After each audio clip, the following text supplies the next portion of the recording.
Bienvenue sur Film Résumé.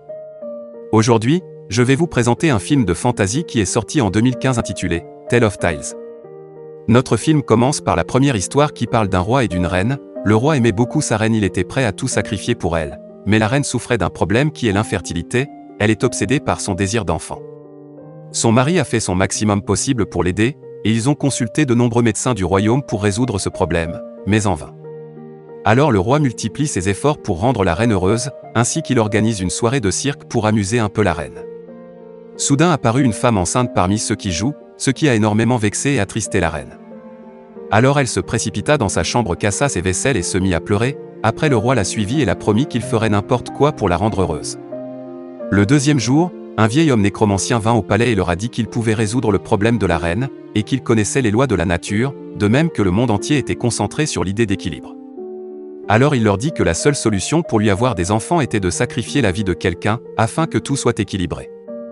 Il suggère au roi de chasser une grande créature marine pour donner son cœur à une femme vierge pour le cuisiner, et sûrement si la reine mange ce cœur, effectivement elle tombera enceinte aux dépens d'une vie. Le roi se prépara et sortit pour chasser cette énorme créature marine, et en descendant dans la mer il trouva une énorme créature marine blanche qui passa sur lui, il l'arracha le cœur en la tuant. Finalement le roi a pu tuer la créature marine mais meurt de ses blessures. Après cela, la reine a pris le cœur et l'a recouvert d'un morceau de tissu pour qu'une femme vierge le fasse cuire, mais pendant la cuisson elle est tombée enceinte, et après que la reine ait mangé ce cœur elle est tombée enceinte aussi. Après des mois et des mois, la reine et la servante cuisinière ont accouché en même temps, les naissances s'étaient produites simultanément, la reine nomma son fils Elias et la servante nomma son fils John. 16 ans plus tard, ces deux enfants avaient grandi, ils sont également identiques physiquement, les deux garçons se distinguaient à peine et étaient devenus des meilleurs amis. En fait ils se ressemblaient beaucoup car ils avaient les mêmes cheveux blancs, ce sont presque des jumeaux qui se confondaient tout à fait, la chose qui a vexé la reine car elle n'aimait pas que son fils et le fils de la servante cuisinière soient amis. Elle empêcha Elias d'accompagner John et de devenir de meilleurs amis, mais Elias ne se souciait pas d'elle et il a continué son amitié avec son meilleur ami John. Ces deux jeunes se bénéficiaient d'un rare avantage, c'est de respirer sous l'eau, alors ils ont profité de la situation et ont commencé à se cacher dans la mer, où cette énorme créature marine a été tuée. Les deux jeunes hommes se rencontraient tout le temps, jusqu'à un jour que Elias a changé ses vêtements avec John, alors John les a portés et décide d'aller rendre visite à la reine afin de la tromper en pensant qu'il était son fils. Or dès le premier regard elle le savait qu'il était le fils de la servante cuisinière, alors elle l'a expulsé avec sa mère. Son fils Elias intervient et essaie d'empêcher John de partir mais en vain. Et avant de partir John a pris son couteau et il a frappé un arbre, soudain l'eau est sortie puis il a dit à Elias que tant que l'eau sort de cet arbre, cela signifie qu'il est toujours en vie et la clarté de l'eau qui en sort représente sa vie. Après John quitte le royaume. Plusieurs mois passèrent et l'eau coulait toujours de l'arbre, mais un jour Elias remarqua que l'eau était devenue rouge donc il pensa que John était en danger. Il prit son cheval et courut vers lui et après un long moment, il a atteint John et a découvert qu'il s'était marié. Quand la femme de John l'a vu elle est allée vers lui, se dépêchant et l'étreignant parce qu'elle pensait qu'il était son mari John.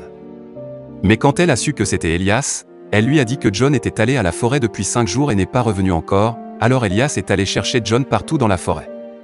Pendant ce temps, la reine s'inquiétait pour son fils, elle le cherchait dans toutes les parties du royaume, mais malheureusement elle ne le trouvait pas.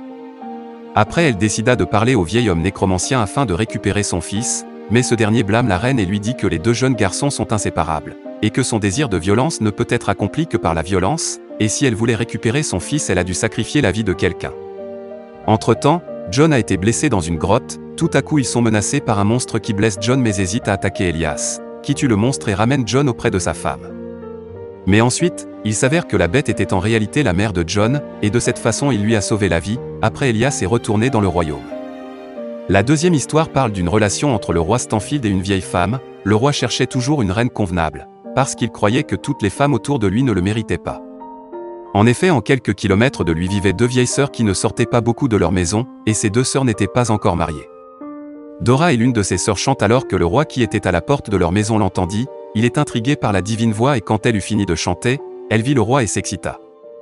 Alors elle lui demanda de revenir après une semaine pour voir son haut du château qu'elle le courtise, sans savoir qu'il s'agit de l'une de deux vieilles sœurs, Ima et Dora.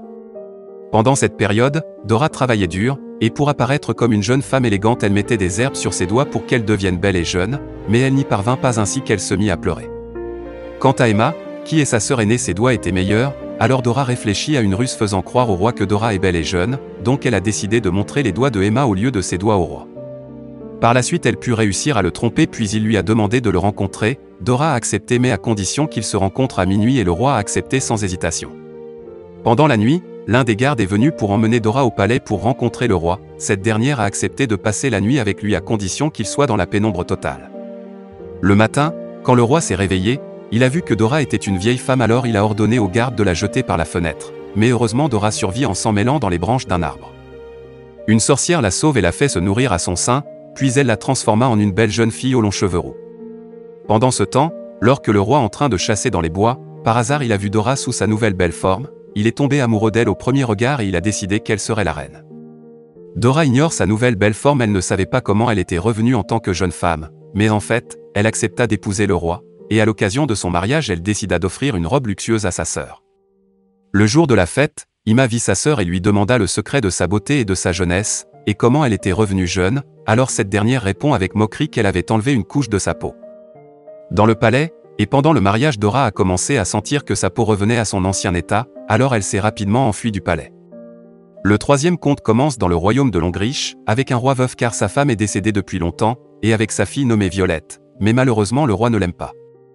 Un jour, le roi a vu qu'un insecte suçait le sang de sa main, alors il l'a aimé puis il a décidé de garder cet insecte, alors il le nourrissait tous les jours de son sang et il le garde comme animal de compagnie dans sa chambre. Sous son soin, elle grandit jusqu'à devenir aussi grosse qu'un mouton, et il se développait jusqu'à ce qu'il devienne énorme, mais un jour l'animal est mort parce qu'il avait beaucoup grandi. À cet effet, le roi décide de la dépecer et d'organiser un concours pour marier sa fille Violette, donc la personne qui devinera de quel animal provient la peau qu'il leur présente, gagnera la main de sa fille, pensant sûrement que personne ne le découvrirait. Le roi a organisé un concours en l'honneur du gagnant, qui sait à qui la peau de cet animal est retournée, il épousera sa fille Violette. Un groupe de jeunes hommes ont essayé de découvrir le type de cette peau mais en vain, cependant, un ogre à l'odorat développé le devine correctement. Violette, quand elle a appris la nouvelle, elle est horrifiée, mais le roi lui dit qu'il ne peut pas revenir sur sa parole. Elle était terrifiée puis elle s'enfuit sur le toit du palais pour se suicider, mais son père l'a suivie en hâte pour l'en empêcher. Vers la fin, Violette épousa cet homme, elle accepte de se marier à l'ogre, mais elle dit que son père ne l'a jamais aimée. L'ogre emmène Violette dans sa grotte où elle est violée et gardée prisonnière, ils vécurent au sommet des montagnes. Un jour où son mari chassait à l'extérieur de la maison, Violette a vu une femme accompagnée de son fils, elle lui a demandé de l'aide alors elle l'a aidé à s'échapper. Mais à ce moment-là, son mari l'a vue et il a tué la femme et son fils, heureusement Violette parvient à le calmer avant de lui trancher la gorge, puis elle lui a coupé la tête. Elle revient au château de son père qui est malade maintenant à cause des piqûres de cet animal, et lui montre la tête de l'ogre. Soudain le roi tombe à genoux en pleurant suivi des courtisans. Finalement son père lui confiait la mission de diriger le royaume, bref, Violette est devenue la reine dirigeante du royaume et elle a vécu en paix tout le reste de sa vie. C'est la fin du film. Si vous avez aimé ce film, n'oubliez pas de vous abonner à ma chaîne. Pour voir plus de vidéos comme cela, activez les notifications et laissez un like pour aider la chaîne. Merci d'avoir regardé cette vidéo.